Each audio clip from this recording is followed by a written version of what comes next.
Hey guys, we're in Unit 10 and this is day 7. We're going to talk about what formula does what. So we've learned slope, midpoint, and distance now, and we have to realize what they actually prove or show. Okay, so we should already know that lines that are parallel have to have the same slope, and so slope can prove if two lines are parallel. Lines that are perpendicular have negative reciprocal slopes, so slopes can also prove that two lines are perpendicular or intersect to form a right angle. To prove that two line segments are congruent, remember that congruent means same length, and that length is another word for distance. And so if you are trying to show that two line segments are congruent or have the same length, we would use our distance formula. Okay. And our last one, if two segments bisect each other, bisect means to cut each other in half, cut in half.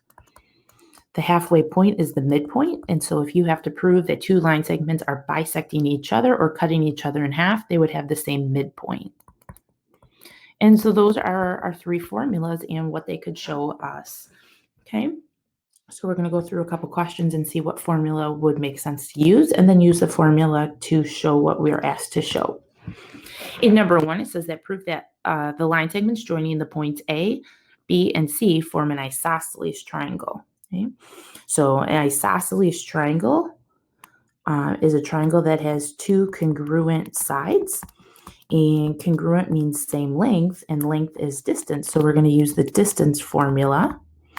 Well, if we can tell what two sides are equal, we only have to use it 2 times. Okay? So we'll say 2/3. If we don't find the two equal sides right away, we might have to do a third side time. All right. So in this question, A is at -1, +3. Sometimes graphing will help us realize what two sides are the equal ones. +9, +3. And +4, +8. And so I think in this picture, I think you guys can tell the two equal sides are most likely AC and CB. So we're going to go ahead and do the distance of AC, and we'll do the distance of CB. And we're going to go ahead and see if we can get these to come out to be the same. Get the structure of your formula on your paper first.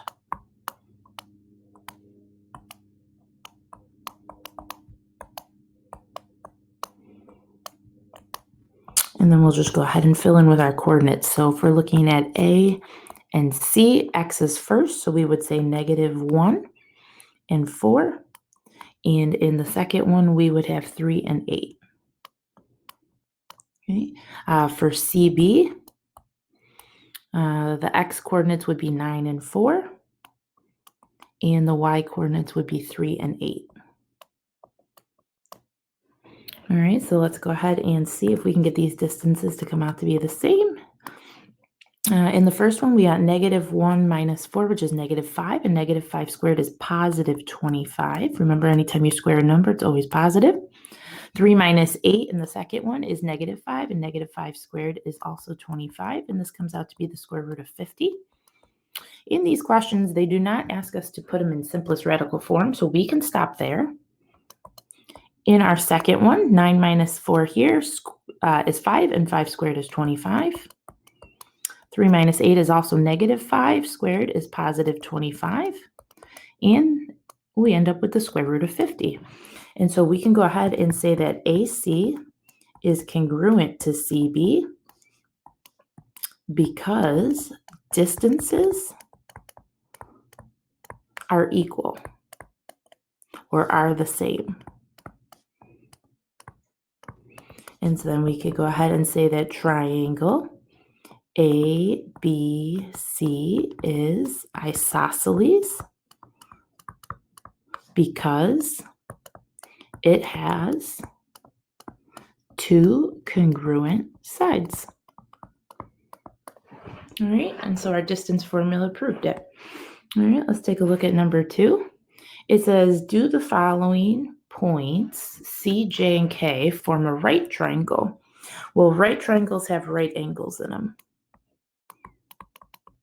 And right angles are formed by perpendicular lines. And perpendicular lines have negative reciprocal slopes. So we're going to go ahead and use the slope formula. Hopefully only 2 times if we can tell where the right angle is. So graphing it may help us again. So C is at +2, +5. J is at -4, +3. And K is at -3, 0.